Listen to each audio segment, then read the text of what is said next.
बिस्मिल्लाहिर्रहमानिर्रहीम। शुरू अल्लाह के नाम से जो बड़ा मेहरबान निहायत रहम वाला है। तमाम दोस्तों को अदनान असलम की तरफ से अस्सलामु अलैकुम। मर्द की मर्दानगी कम होने लगे तो लौंग का पानी पिलाओ, होंठ काले हों तो तोरी का हलवा खिलाओ, जिनको दिल का मरज़ हो वो आलू बुखारा खाएं। हड्डियों में कमज़ोरी महसूस होने लगे तो रोज़ाना नीम गर्म दूध का गिलास पी लिया करो। सोने से पहले मुंह में इलायची रख लो, ज़िंदगी भर मुंह से बदबू नहीं आएगी। ज़्यादा काले कपड़े पहनने से वहम की बीमारी लग जाती है। जो खाने के फौरी बाद सोने के आदी हो वो जल्दी बूढ़े हो जाते हैं। पाँव की तली से मालिश करके सोने से जिस्म चुस्त रहता है और नज़र तेज़ रहती है। जो सेब का रस पीते हैं उसको गुर्दों की बीमारी नहीं होती।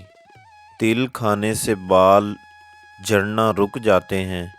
स्ट्रॉबेरी कैंसर जैसी ख़तरनाक बीमारी से बचाती है। जौं का दलिया बनाकर खा लिया करो, इससे दिमाग की कमज़ोरी दूर होती है। जिन बच्चों की याददाश्त कमज़ोर हो अखरोट वो खाएं।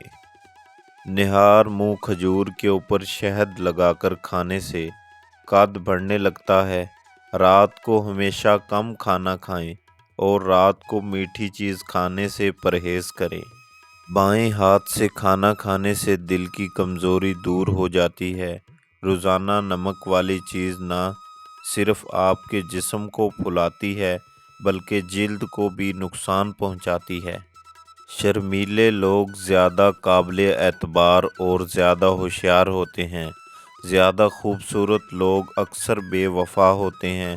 जो तेज़ बोलते हैं वो दौलत के भूखे होते हैं। खाने के बाद पानी पीने की आदत बंदे को जल्दी मोटा कर देती है। अगर आप बहुत पतले हैं तो रोज़ाना 2 केले खा लिया करो, आपका वज़न बढ़ने लगेगा। खाने के बाद बर्तन को उंगली से साफ़ करो, आपके रिस्क में बरकत होगी। एक पूरा अनार खा लेने से 40 दिन तक दिल को फ़ायदा पहुंचता है। कमर का दर्द हो या पट्ठों का खिंचाव, दूध में सिर्फ थोड़ी सी सौंफ डालकर पी लिया करो।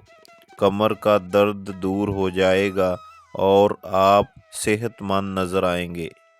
शहतूत का रस पीने से बलगम ख़त्म हो जाती है। खाने के बाद नहाने से रंग सांवला पड़ने लगता है। मैदे की तेज़ाबियत ना जा रही हो तो केले के छिलके खाया करो। ज़्यादा देर बैठे रहने से लकोरिया हो जाता है। तमाम मालूमात बहुत अच्छी हैं। आपने इस्तेमाल करने से पहले अपने डॉक्टर या मुआलिज से मशवरा ज़रूर करना है। शुक्रिया। हमारा यूट्यूब चैनल और हमारी वीडियो अच्छी लगे तो लाइक शेयर ज़रूर कीजिए, सब्सक्राइब भी कीजिए।